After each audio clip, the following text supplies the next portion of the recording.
Last time on Bloodlines, Goten and Lada's battle came to a head as neither could gain much ground. As our hero breaks out the Super Saiyan-Kaio-ken combo, something his father couldn't even do until utilizing God Ki. Will this be enough to turn the tides?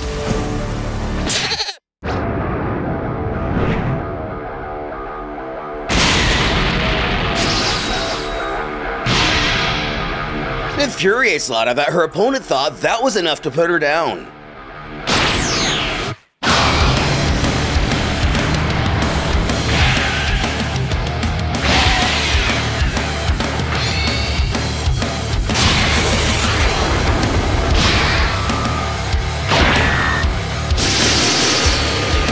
That's when the boy notices she's able to manipulate her ki and separate it into several parts.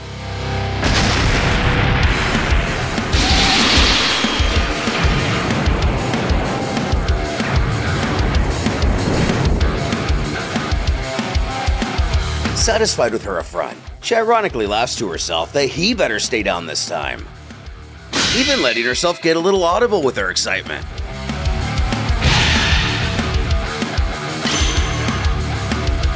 Her own hubris immediately catching up with her. There's no way he's just fine. How does he keep getting away unscathed?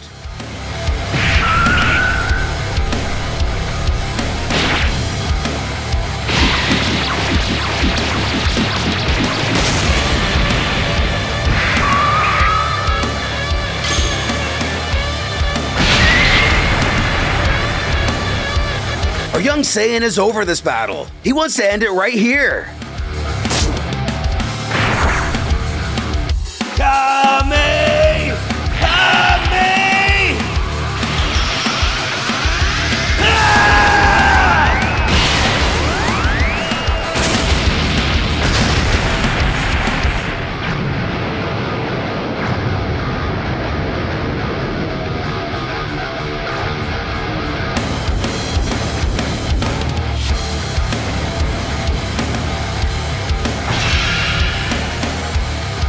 But he can't do this any longer. The combination of Super Saiyan and ×3 Kaio-ken is too much.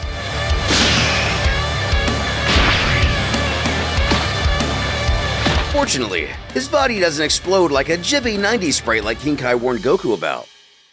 Though speaking of whom, Goten chortles to himself wondering how his dad can endure this level of strain on top of Super Saiyan Blue.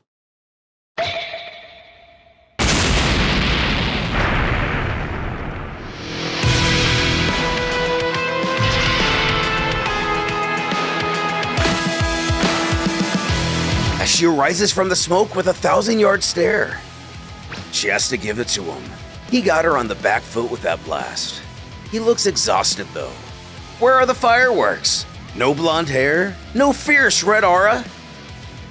And in a moment truly reminiscent of his father's attitude, he has to smirk at the realization she managed to tank his strongest Kamehameha like it was nothing. Well, there goes his last hope of defeating her. She screams at him to just die already!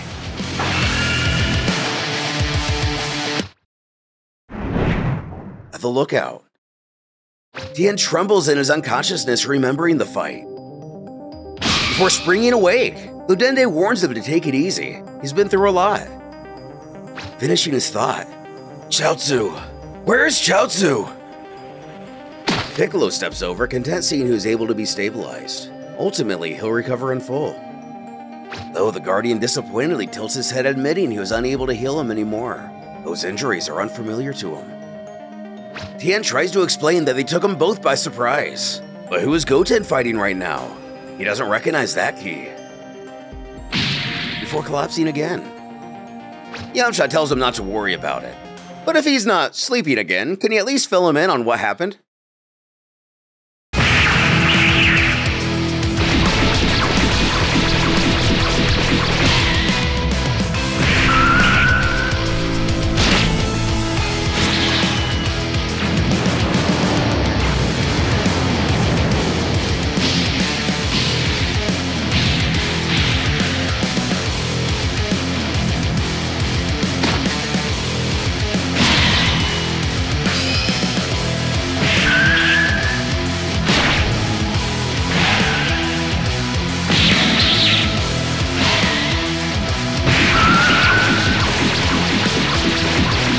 mauled by his foe. Goten thinks how his dad keeps standing up to stronger opponents. No matter how many times he gets knocked down, he always gets back up again.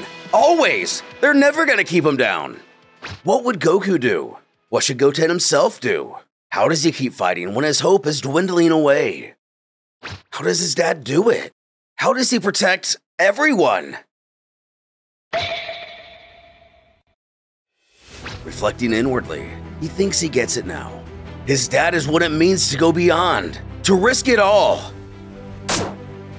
That's how he's kept them all safe all these years. It's time to end this fight. Giggling to himself, Lada wants to know what's so funny. Did she hit him hard enough that he's starting to lose his mind? He chortles that he really is just a sheltered, defenseless, spoiled little boy. He's a pretty bad dresser too. She demands to know what he's rambling on about. He finally gets it, what it's like to be the one standing between danger and the people you love, the world you care about. Asking what he means. He has to guess it doesn't make sense to her since she doesn't know his father. But he's a great man. He has saved the world and even the universe multiple times. He pushed himself beyond anything she can imagine to keep them all safe. It was naive of him to think he could win without putting it all on the line. You have to give it your all, even if it costs you your life.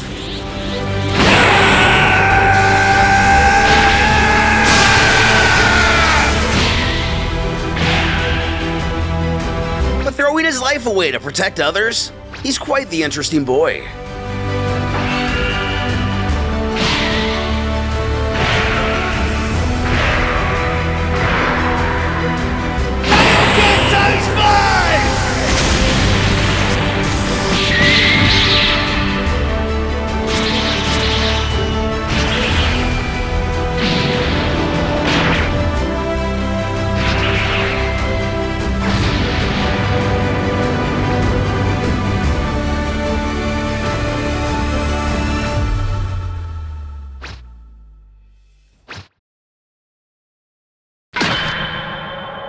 Even though he may have given it his all, it wasn't enough.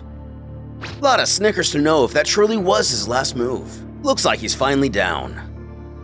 She could destroy him here and now. She could end this world and everyone on it in one fell swoop. Where's the fun in that? She simply bids him farewell. His strength was admirable, so was his speed. She wasn't expecting something like that. At the same time, her previous prey comes to his senses. Looking around for her, Tapion wonders how long he's been out for, before sensing something has happened. He needs to go there. Whipping out his ocarina.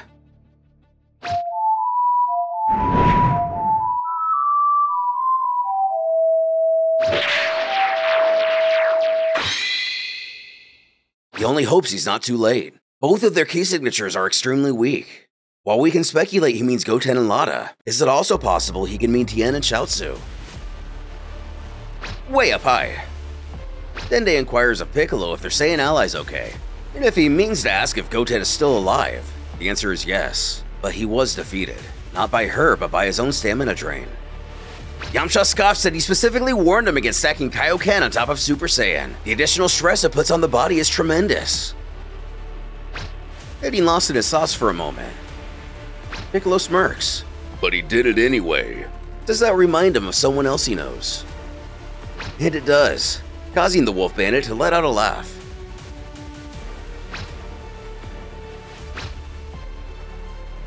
Going into the lookout itself to check on his old friend, he asks how he's holding up.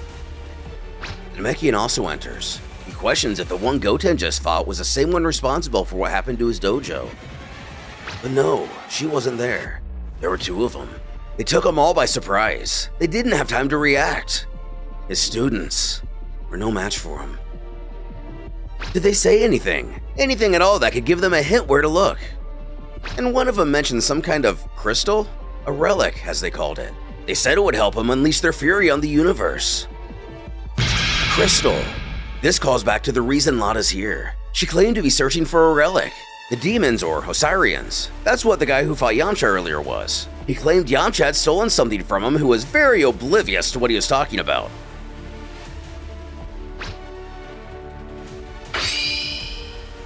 Getting our answer from before, Hypeon finds himself in front of Goten.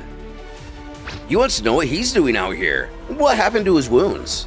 The elf explains that he helped him as soon as he arrived. He was in very bad shape.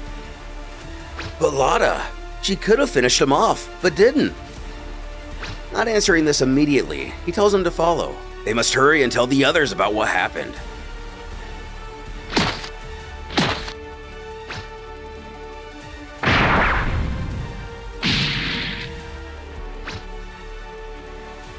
It looks like Lada has won the battle, but lost the war.